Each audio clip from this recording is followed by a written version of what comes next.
what's intriguing about this material, these rock inscriptions, is that they come from pre-Islamic Arabia. That is, they're from the Arabian Peninsula and adjacent areas before the rise of Islam.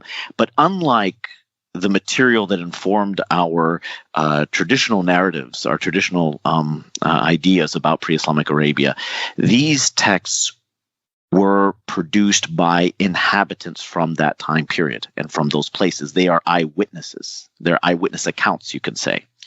And so they're an entirely different kind of evidence. And once I became familiar with this kind of evidence and started working on it, I realized that we were in fact talking about two different pre-Islamic Arabias, two completely different timelines.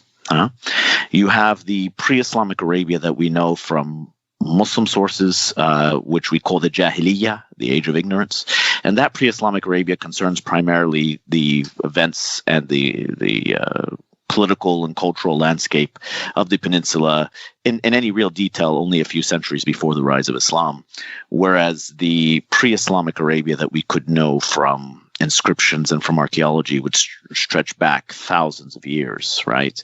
And extend all the way to the rise of Islam. And what was interesting is that the two pre-Islamic Arabias weren't always compatible. There were overlaps. But we often got a very different image of pre-Islamic Arabia based on these documentary sources, eyewitnesses like the inscriptions, when we compare them to the accounts that we find in Muslim sources. And so so there was this huge opportunity to learn about this place that in the popular imagination we feel like we knew so much about, right? The pre-Islamic Arabian ideas about pre-Islamic Arabia serve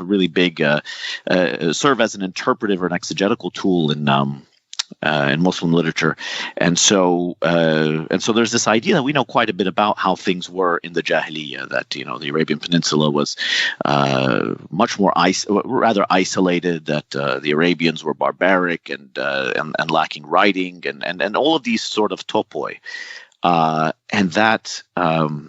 That picture just looks completely different than what we see in the documentary sources, where we have ancient civilizations going back to the Bronze Age.